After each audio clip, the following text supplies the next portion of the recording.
Okay, let's get started. Hi, everyone. Welcome back to Cafe Oleh. My name is Jay. I'm a volunteer with Nefesh B'Nefesh. I myself made Aliyah with them just over 15 years ago.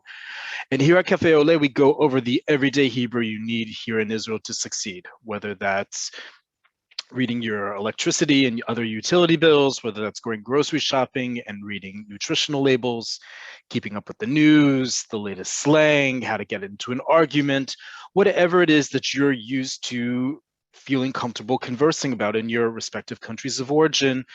And in Israel, especially for those of us at a more introductory level, often find even more difficult, more frustrating to be able to articulate ourselves when we're just learning the language. So we really focus on everyday practical Hebrew in this class.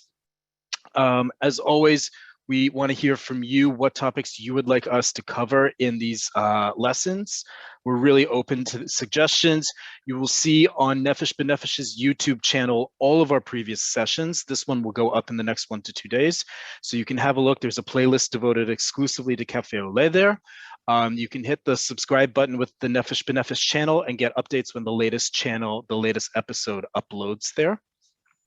And for this class, just like all our other classes, if you're joining us on Zoom, please, if you have questions about the lesson that we're about to start, please write that in the Q&A section. You'll see that at the Zoom menu bar. If you have a question about this specific class, Q&A, anything else about anything, requests for upcoming classes, critiquing my English, my Hebrew, my multiple other languages that I speak, please write that in the chat window only. I will only be looking at the Q&A as there are a lot of you and just one of me.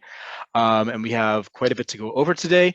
So let's get started. So we are combining today's class with two topics that are actually related based on a very well-known expression here in Israel, in Hebrew, that has to do with the upcoming holiday. So as always, I'm going to share my screen. You are always welcome to follow along, whether that is you're just following along here, you would like to, you are always welcome to, sorry, just 1 second, opening this up. Screenshot the vocab for today. You're welcome to old school pen and paper. You're also welcome to wait until the episode goes up on YouTube, and then you can watch it at your leisure. You can also screenshot it there. So the expression is, in Hebrew, we say Locolyon Purim. Locolyon Purim. You see it at the top of the screen here. Hebrew is in the middle with the dots and the bars that indicate vowel sounds, called nikud. Transliteration on the right, English on the left, but this isn't just a dictionary, nor my dictionary. We're actually going to go through these words together because there's a lot more to unpack here. Locolyon Purim is an expression, and it literally translates as no, not every day is Purim. Right, the next holiday that we're celebrating is Purim. It is the second half of next week here in Israel and in the rest of the world as well. Locolyon Purim sounds like what it is. Not every day is a holiday, but not every day is something joyous or happy or something worth, frivolous or merry or things like that. It's as much meant to be a little of a downer, as some people in my generation say, Debbie Downer. It's more about something great that happens. That's wonderful. Savor it that day because it's not something that's going to happen on a regular basis. This is an expression that finds itself both in Yiddish among Ashkenazim in Eastern Europe, as well as in Ladino among Sephardim throughout the Mediterranean and the Balkans. So this is a cross-community Jewish expression, Locolyon Purim. It's a really good one to have under your belt. You can say this certainly the day after Purim. You can say this any time of the year, but the point is, as I said, not every day has something wonderful happening in it. There's other, everyday stuff that we have to deal with. And what's one day's merriment isn't necessarily the next day. So with that, we're going to take that idea of lo kol yom, not every day's Purim, and we're going to address a topic that doesn't fit a full class, but fits in perfectly in talking about periods of time, like a day. We had a request several weeks ago to go over how do you tell time in Hebrew. Great question. Someone got asked, I think the comment in the chat was someone got asked by a child and they got all flustered because they couldn't tell the time. And they felt, as many people who are learning a language, they felt guilty, embarrassed, whatever it may be. I'm going to take that away from you, at least with the topic of telling time. So let's start with that first, and then we'll get into the actual holiday of Purim. So how to tell time. First off, to ask what time it is mahasha'a. Okay, sha'a is an hour. Mahasha'a, literally, what is the hour? But this is how we ask in Hebrew, what time is it? If you want to ask someone, or someone is asking you, they're going to ask you masha. Okay, it could be part of a longer question, right? What time are they expected to arrive? What time does your plane arrive? Any of those things, right? But the simple, what time is it? Masha'a. Okay, now, important how to answer that. It's pretty straightforward in Hebrew, which is really good. There's no great calculations you have to do. There's none of that. Those of you who know French, for example, you don't have to do subtraction to figure out if it's the first or the second half of the hour and all of that. It's much easier than that. So let's start. If it's simply the top of the hour, you can simply say that number, right? So let's say we started tonight at 8 o'clock. So I could say, if someone asked me 6 minutes ago, masha, I could say shmone. Or I could say hasha'a shmone. Hasha'a, right, is optional here. You don't have to reply hasha'a shmone. That is the most formal way to say it, but it's already understood. If someone asks you this, masha'a, it's a direct question with a direct answer. There's no fluffing around with it, right? So if someone's asking you what time it is and you answer shmone, it's clear it's 8 o'clock. We'll get to when is it 8 o'clock a.m. or p.m. in a minute. But just know, if you just want to say 8 o'clock, you can just say shmone or hasha'a shmone. That's it. Let's say you want to add some minutes to it. Let's say in 8 minutes from now, it's 8:15. Shmone vereva. Reva or reva, depending on how you say the letter resh here in row 6, means a quarter. Okay, it means a quarter, not as in the American currency, a quarter as in a quarter cup, or in this case, a quarter of an hour, right? 15 minutes is reva. Okay, so instead of saying 15, the number 15 or 15 minutes, you simply say reva. So shmone vereva, 8:15. Very simple.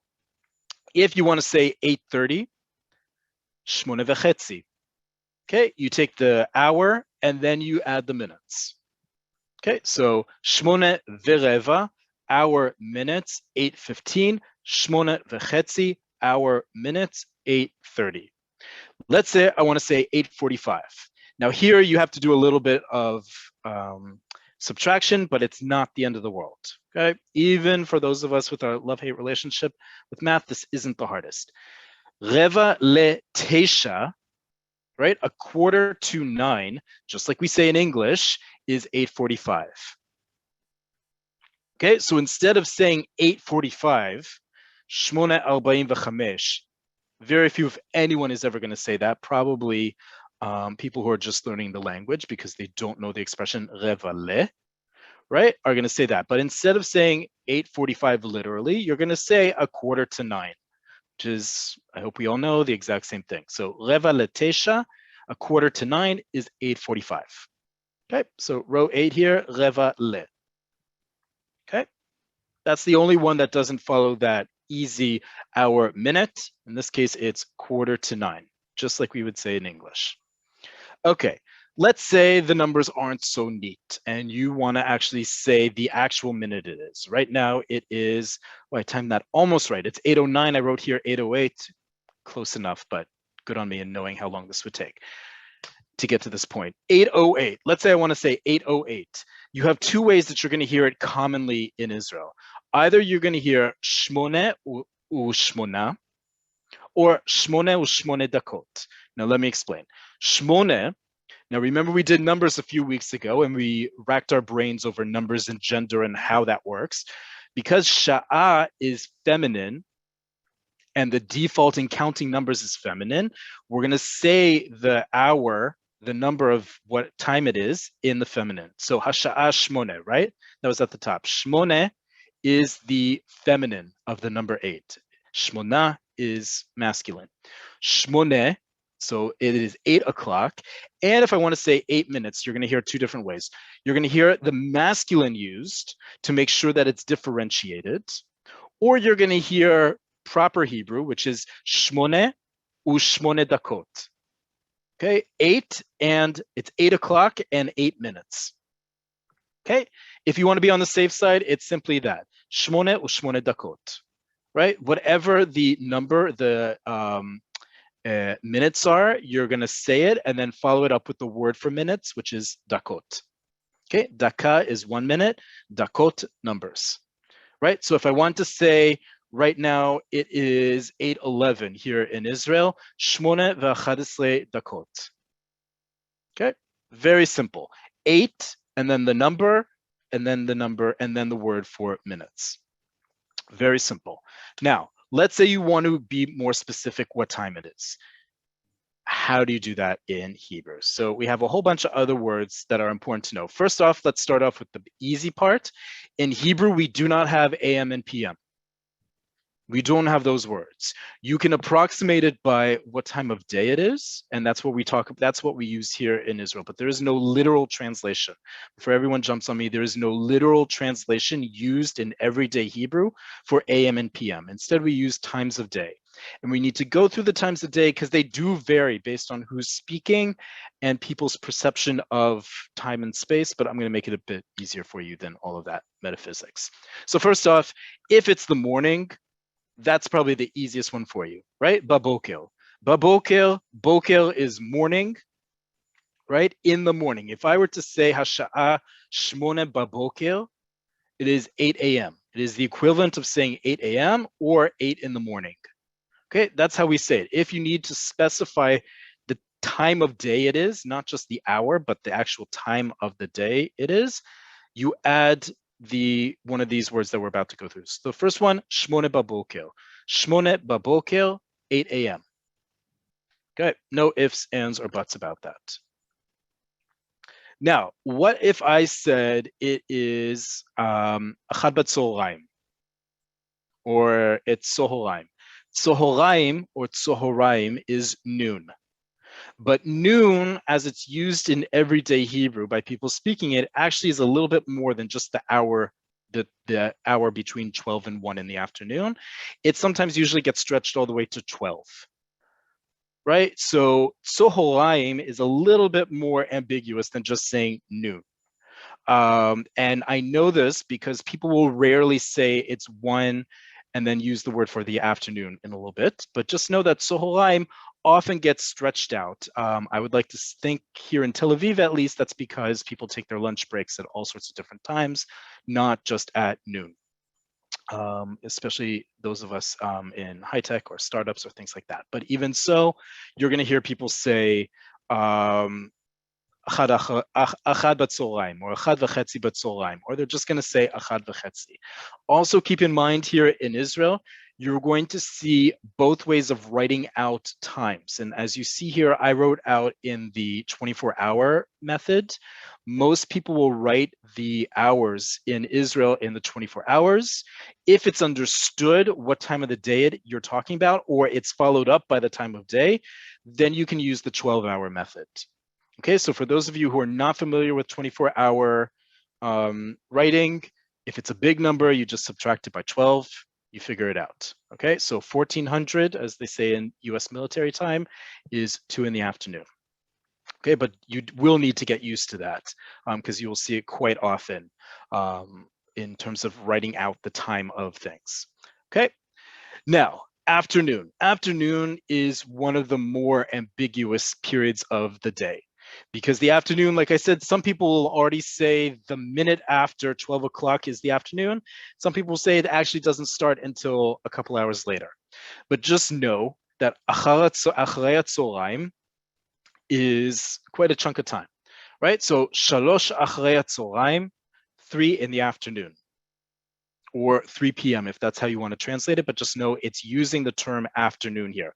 Tzohoraim or tzohoraim is noon, 12:00. Acharei hatzoraim, literally after the noon, just like we say in English, afternoon. Most people will say it goes somewhere between 2 o'clock on the early side, maybe even 1 o'clock, all the way to about 5 or 6 o'clock in the afternoon / evening. Okay, those are more or less the parameters that people, when they say acharei tzolaim, that's what they're referring to. And if you see the word written out, because it's so long, you see how many letters it is, it's often abbreviated. So what you see in the parentheses there is how it will be abbreviated when it's written out. Every once in a while, someone will say in a very informal way, achatz, but it's not it's not a word, it's not an abbreviation or an acronym that's normally pronounced. That's why you don't see any nikud under it, any of the diacritical marks that indicate vowel sounds. Okay, so afternoon is roughly between 2 and 6, give or take an hour. Okay, now ba'erev, next period of time. Ba'erev is evening. This is another ambiguous period of time. For those of you who like to critique how native Israelis arrive on time to things or don't, this is part of it, because periods of time shift, not just because of the amount of daylight at time, but also how active people are at given periods of the day. So ba'erev. Ba'erev means evening, right? So if I said shmone ba'erev, that is clear. It is 8 in the evening. I hope none of you think that 8 is night. It is certainly not here in Israel. It is still evening here. But what you see here, I put here roughly, it starts at 6 o'clock, and then I didn't put a time, ending time. Erev, as we've talked about before, when it comes to greetings, Erev Tov, which means good evening, is used all the way through the night when you are seeing someone for the first time or you're greeting someone. So if I'm not going to a party until 1 in the morning and I want to be polite, I would still say Erev Tov. Okay, so even if it's 1 in the morning or it's 8:30 or 9:30 at night, if you were being polite and wishing someone and greeting someone by saying good evening, you would say Erev Tov. You would not say good night to them. And the reason why, when you say Laila Tov to someone, that's the end of a conversation at the end of the day, right? You would never greet someone at 9:30 at night when you've gone out for a drink and say Laila Tov. If you say that, they'll walk away because they assume that it's all over, and they'll be a little confused as to why we just met and you're saying Laila Tov, as if we're departing. Okay, so ba'erev stretches far longer than what an evening usually consists of. And the same thing with balayla. Balayla, Laila is night, so at night. Night, again, stretches as long as you are out, and then you wish someone good night, and then you go home. I would say it lasts until our next word, chatzot. Chatzot is midnight. This is the only term here where at 12:00, or actually in 24-hour time, 0:00, 0:00, that's what we call it, chatzot. If you're listening to the news at that time and it's the top of the hour news report, and they'll say achshav chatzot, it's now midnight. Okay, so midnight chatzot is the only one that we're going to call it as such. We're not going to say, you're usually not going to hear rather shtemesre balayla. You're usually going to hear chatzot. Okay, and then we have another period of time. And that period of time in modern Hebrew is known as lifnot boker. Lifnot boker is the period, as it sounds like, the period before morning. And it typically is from midnight, from chatzot, till about 6 a.m. When boker, when many people are starting to wake up, right? So you're going to see this a lot. People often, if they're flying to Europe in the morning, those flights are early in the morning. So many of those flights are, for example, at shalosh lifnot boker or arba lifnot boker. You don't have to say lifnot boker if it's the number shalosh. You can simply say shalosh baboker. But like I said, I want you guys to speak nice Hebrew, not just everyday Hebrew as well.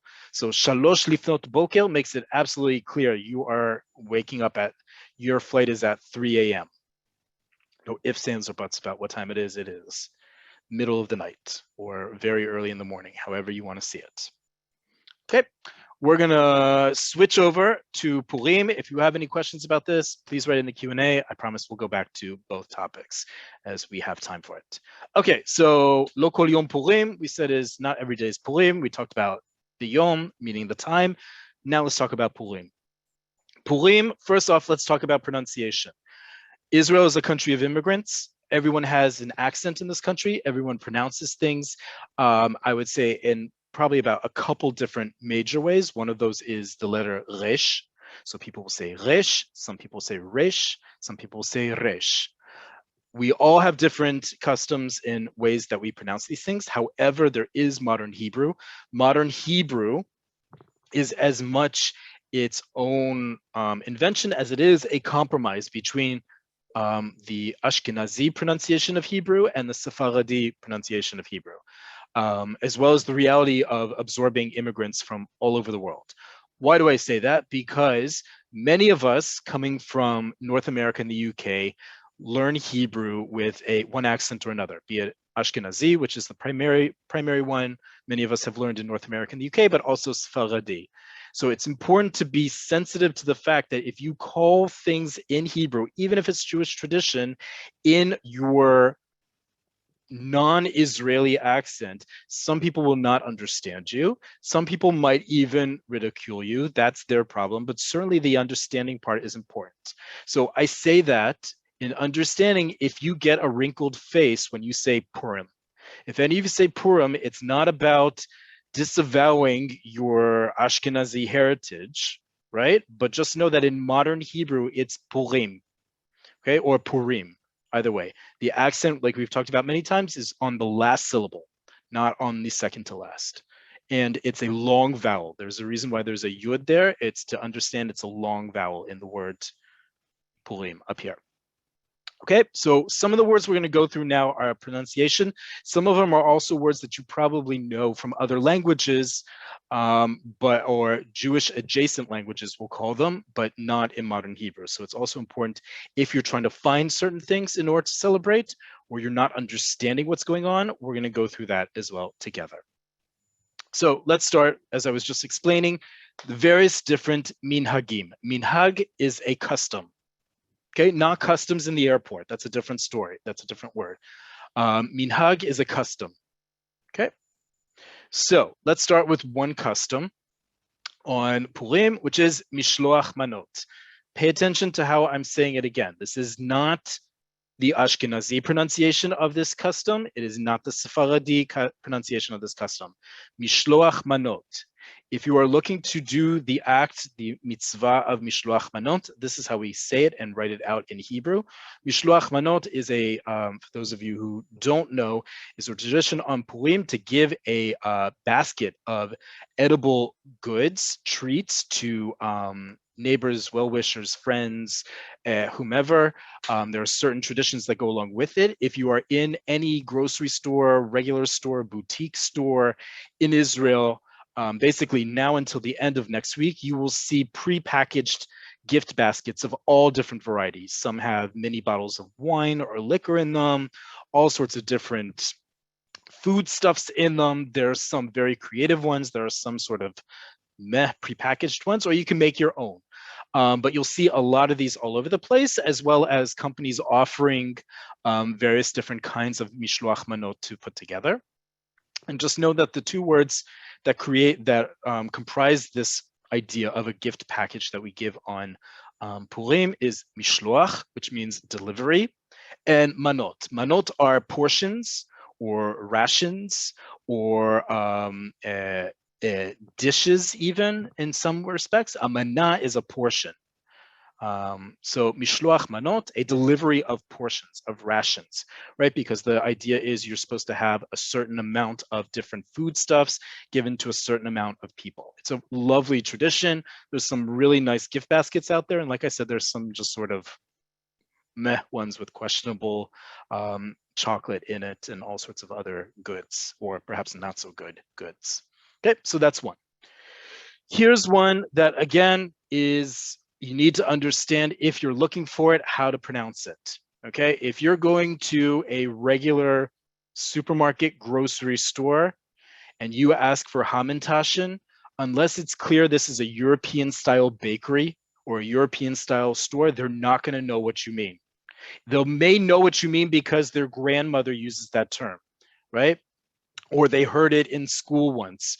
But in modern Hebrew, in the state of Israel, the vast majority of these cookies, again, not everyone, make that very clear before you all come after me, not everyone, but the vast majority, certainly the prepackaged ones, certainly the big mass-produced ones, even the boutique ones, are called Oznei Haman. Okay, Ozen is an ear, Oznei are the plural, and Haman, Haman, as some people call him, Haman. Okay, so in Yiddish, they're called Hamantaschen. Tash is a hat, so it's Haman's hat. In modern Hebrew, it's Oznei Haman, Haman's ears. Either way, bad guy, we show our vanquishing our enemies by eating them. Oznei Haman are a big deal in Israel, just like Sufganiot were for Chanukah. Everyone comes out with all sorts of different flavors. There are the classics, there are the new ones, there are the sweet ones, there are savory ones that are made. There are all sorts of different kinds that are out there. And to know the different kinds are out there, we have two different ways that they'll be described to understand what flavors in them, right? So one is bita'am or milui. Okay, I'm not going to go through all the different flavors because again, there are all sorts of different ones out there. You can look those up easily in a dictionary to find the words for poppy and, well, chocolate is chocolate, but jam or any of the other ones that you perhaps want, or maybe something more unique.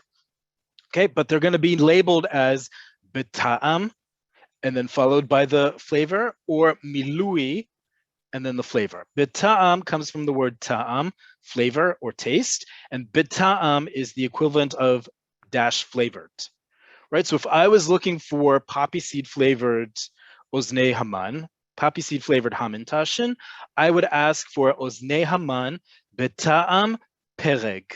Okay, pereg or pereg happens to be the word for poppy seed in Hebrew. It's also poppy as in the flower, but it's also specifically the seeds. Okay, so Oznei Haman Bata'am Pereg is poppy seed flavored or filled Hamantaschen. If I want to say the filling, Oznei Haman im means with, Milui Pereg. Okay, Milui simply means filling. Comes from the same root as the verb limale, to fill, or male, which means I'm full, the adjective full. So bita'am, followed by the name of the flavor, or milui, followed by the name of the flavor. Okay, so if you're trying to understand quickly in a supermarket, in a bakery, wherever it may be, or you're at a company function and they have all sorts of different Oznei Haman out and you want to be sure that you pick the right one or the good one, or you have an allergy, you're going to look for bita'am or milui, and then what it's followed by is the actual flavor. Let's go through some others. Customs, minhagim. Row 25, Rashaan. Rashaan or Rashaan is a noisemaker. Some of you may know as a grogger. Again, this is one of those words, if you go to a store and ask for a grogger, unless you are in certain parts of Israel that are heavily Ashkenazi, they're not going to know what you mean. But a Rashaan, they're going to know what you mean. Okay, so if you are looking for a Rashaan, a grogger, a noisemaker, for Kriyat Megillah, for the reading of the Purim Megillah, the Megillat Esther, the Megillah of Esther, you're going to ask for a Rashaan. Another custom associated with the holiday of Purim is to have a Sudat Purim. A Sudat Purim, also known in the original rabbinic text as a Mishteh Purim. Either one means a festive meal. Okay, so Purim starts on a Wednesday night this year. So Thursday afternoon, everywhere except Jerusalem, which celebrates Shushan Purim, we'll be having a Sudat Purim, those who celebrate it. And that is a big festive meal which has its own traditions involved with it. That's the term that's used, Sudat Purim. Okay, also sometimes Mishteh Purim, but it's usually Seudah. Seudah is any kind of meal, but when it's talking about Purim, it's the festive meal that one is supposed to have during the day on Purim. Now, in Israel, we have our own traditions, what we do on Purim. And two of them are actually related to each other, and they were started at the same time in the turn of the 20th century here in Tel Aviv, where I live. One is Neshef Purim, and the second is Ad Lo Yada. Neshef Purim. Neshef is a ball, not a ball that you throw. Well, you do throw a ball, but not the sphere known as a ball, but a ball as in to which you wear a ball gown or a tuxedo or a costume in this case. Neshef Purim in the teens and 1920s was created by immigrants here in Tel Aviv to create a festive occasion specifically for Purim. And these two events, the Neshef and Ad Lo Yada, happened at the same time. Neshef was for adults. It was a ball, so people came in costume or in fancy dress to an event hall. This was in the days when what we call Rikudei Salon, where ballroom dancing was popular and people would dress up. And it would be a big event. And you'll actually still hear people throwing a Neshef Purim in Israel. Big organizations and companies throw them. Nonprofits will do it in order to raise money. It'll just also be a social event. You'll see ads already for next week to have a Neshef Purim, right? And you're expected to come again, dressed up either in costume or in fancy dress. It's a unique Israeli addition to Purim. And the other one, which is more kid-oriented, is Ad Lo Yada.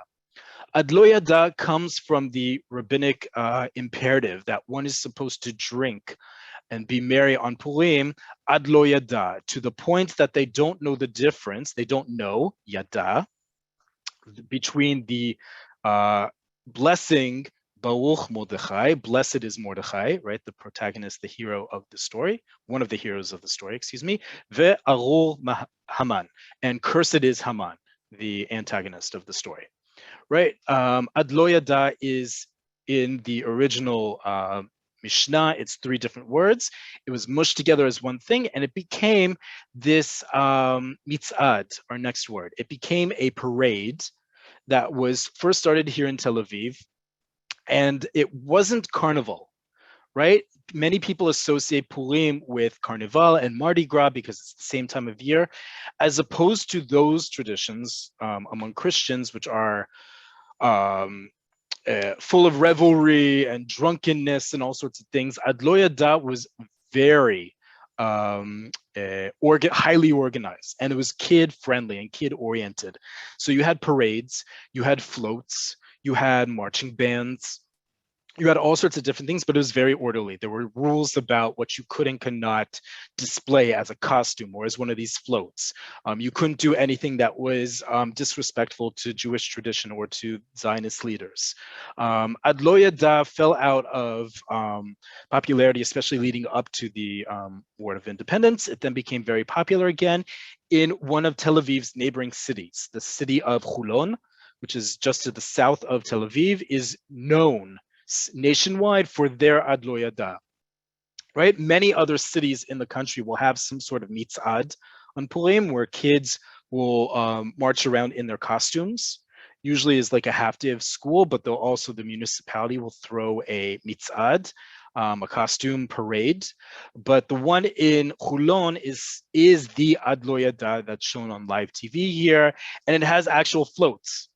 Right, so if you're missing that from your respective country of origin, floats in a parade, and even some marching bands and gymnasts and all sorts of things like that, Hulon is the town you want to be in. This year, unfortunately, I do believe it's going to be canceled because of the ongoing pandemic, but there will be attempts to recreate it. And certainly you can see it by going on YouTube, for example, and seeing past years of the Ad Lo Yada. It's a really nice tradition that was started here, along with the Neshef. Right? If you're going to get dressed up, you might as well get dressed up full way and go to a party dressed up as such. So those are two very unique traditions in Israel that are for Purim.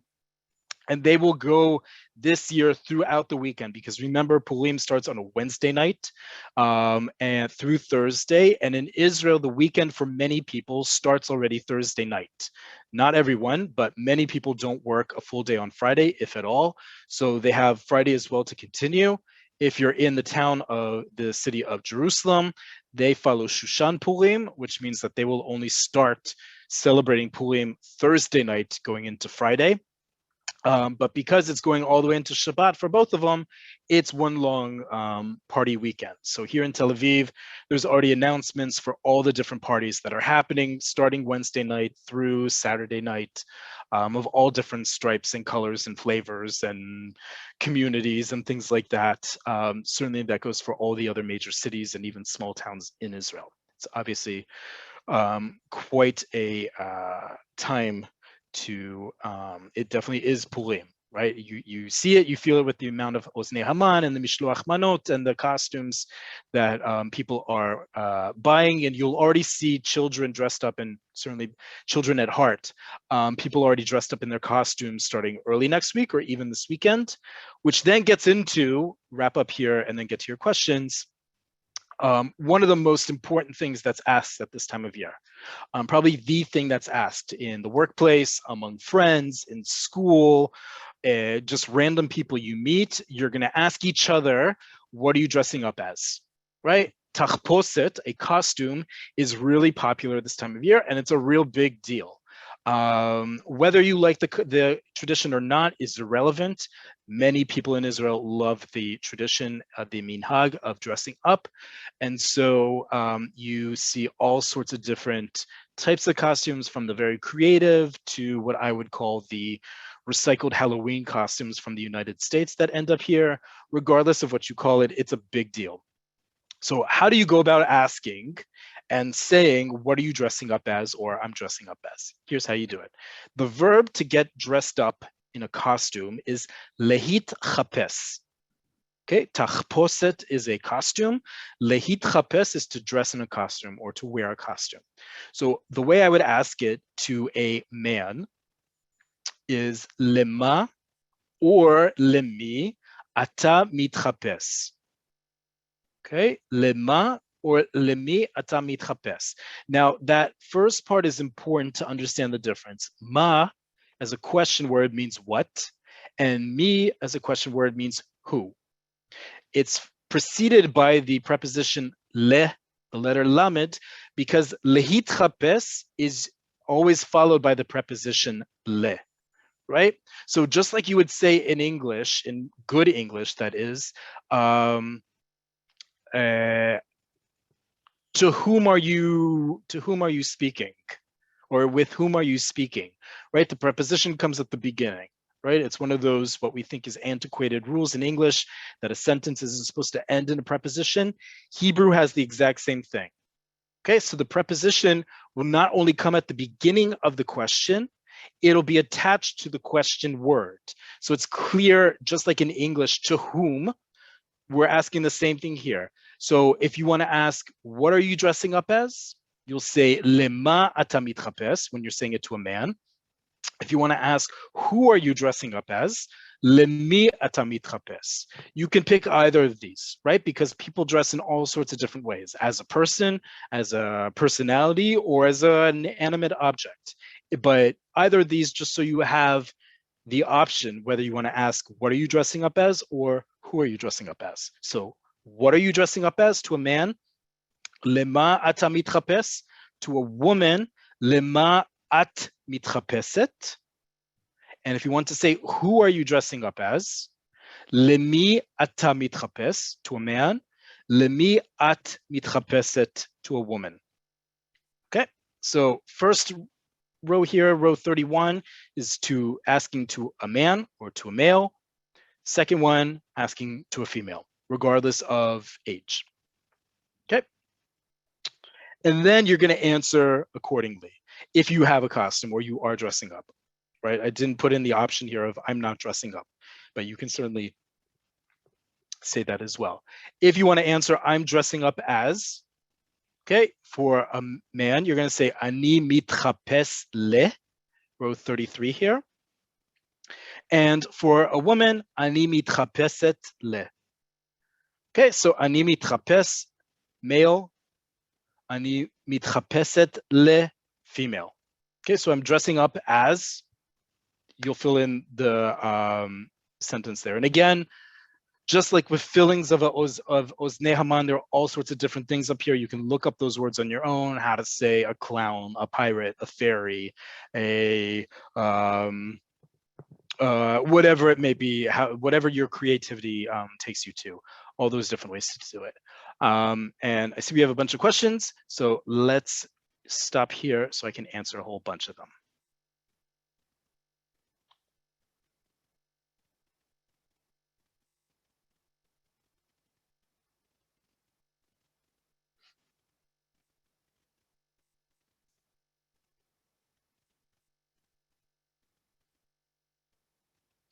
Anonymous asks, do we say achad or achat b'tzoraim? That's a great question. You're going to hear both. Again, remember what we talked about with numbers and gender, that even native Hebrew speakers get this wrong all the time. So you can say either. Achat b'tzoraim, achad b'tzoraim. Either is fine. Achat b'tzoraim would be the correct one, but you can say either and you'll be perfectly all right.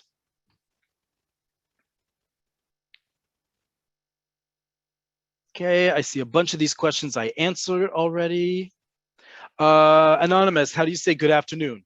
Tzohoraim tovim, right? Boker tov is good morning. It's the literal translation of it. Tzohoraim tovim. Tzohoraim is considered plural. So it's followed by the plural form of tov. So tzohoraim tovim, good afternoon. Tzohoraim tovim, just like in English, saying good afternoon is a little formal. So you wouldn't say that to friends unless you're joking around. You would say that, for example, in a classroom, that would be acceptable, or to a superior in the workplace, Tzohoraim tovim is perfectly all right, but it is a bit stodgy. Heather asks, are most restaurants open in Israel Purim daytime to go to a Sudat Purim? Great question, Heather. Even though Purim, its religious requirements don't have a prohibition against work, many stores and places of entertainment will close early so that people can go to their homes or to friends' homes for a Sudat Purim.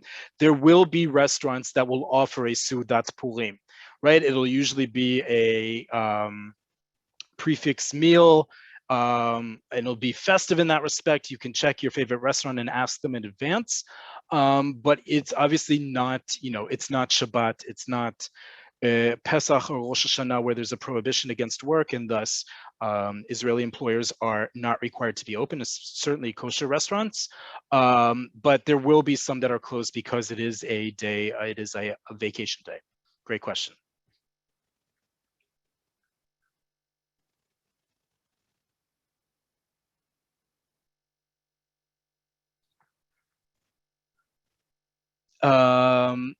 How do you say search?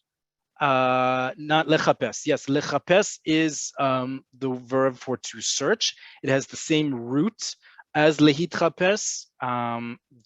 It's the connection to is very esoteric. I'm not going to get into that, but yes, lechapes means to search. Miri asked, do we also use the present tense for who you're dressing up as? Sorry if I didn't make that clear. We are using the present tense here, just like in English. Who are you dressing up as, right? That is the present perfect, or it's not the perfect, it's the gerund. But just know that in this verb, mitchapes is the present tense of the verb lehitchapes. Who are you dressing up as? Or what are you dressing up as? Okay. And ani mitchapes, I am dressing up as. Ani mitchapeset, I am dressing up as. Okay. All of these are in the present tense. See if we have any questions here.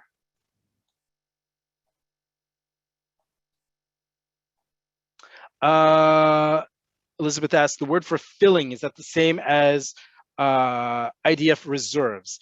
It's related. Great question, Elizabeth. The word for reserves in the army, in any army, is miluim. This is milui. Milui is filling. Miluim does come from the same root. It's also the plural. But yes, milui means filling. Miluim is reserves, meaning filling up the ranks, as it were. But yes, they are related to one another. Great question.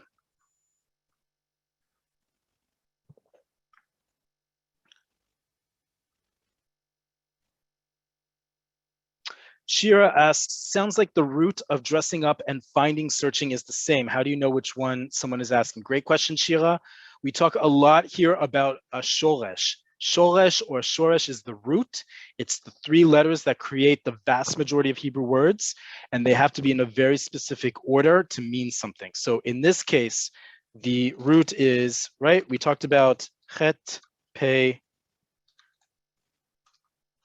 Sorry, that's in here. Let me just write this out here. Just 1 second. All right, move that.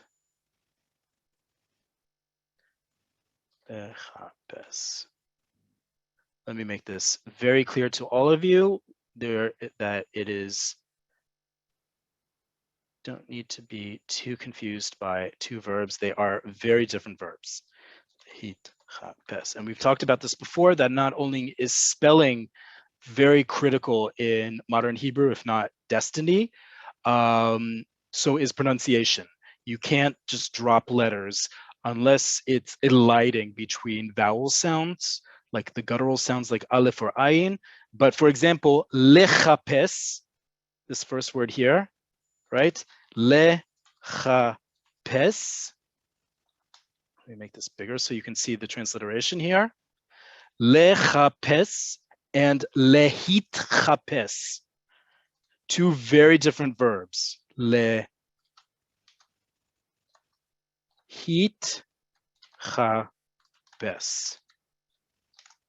To search, to wear a costume. Okay, again, this is one that even though they look very similar, the connection between the 2 is not so apparent. So if you want to rack your brains on it, by all means do so. I'm not going to here. Just know it's lechapes is to search, row 36 here, and lehitchapes is row 37. Next week, we're going to do all about verbs. I see we have quite a few questions about verbs. I'm going to go through everything you need to know about Hebrew verbs and to understand why lechapes and lehitchapes are 2 very different verbs and why you need to pronounce them as 2 very different verbs. Great question. Okay, any last questions?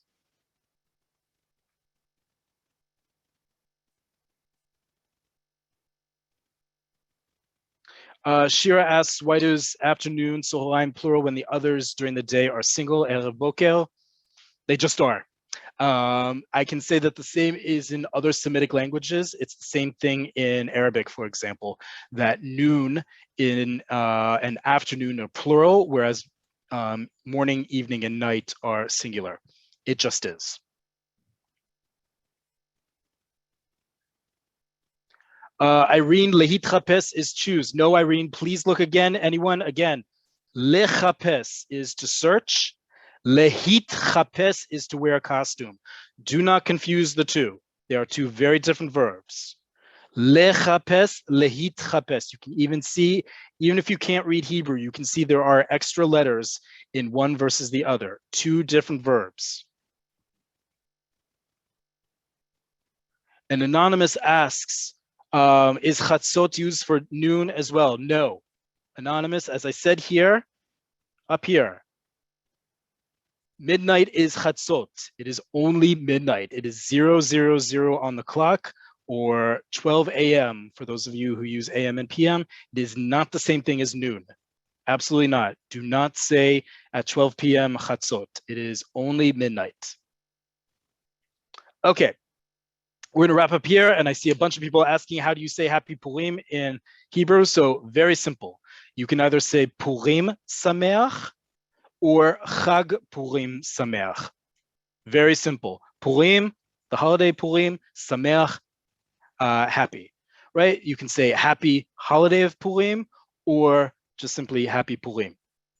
Okay, so I'll definitely wish you that next week after our next class, because we do have one more class before Purim takes place. But we thought it would be a nice way to get you ready for the holiday and get you revved up for it by already knowing the things to expect, the terms that are used, and even start looking for your tachposet. So you can answer lemi or lema ata mitchapes or at mitchapeset. Okay. So with that, toda rabah to everyone. Thank you so much for joining us today. We will see you all next week. Like I said, next week we are doing the what I would say not the dummies guide, because there's no such thing as a dummy when it comes to learning languages. We are doing a crash course in verbs. Hebrew verbs 101, everything you need to know when using a verb in Hebrew, all the different variables that are involved, how to do it with ease. And I'm going to show you again this one app that's a really great app for conjugating all Hebrew verbs under the sun. So with that, toda rabah, thank you all so much. See you all next week. Lehitraot.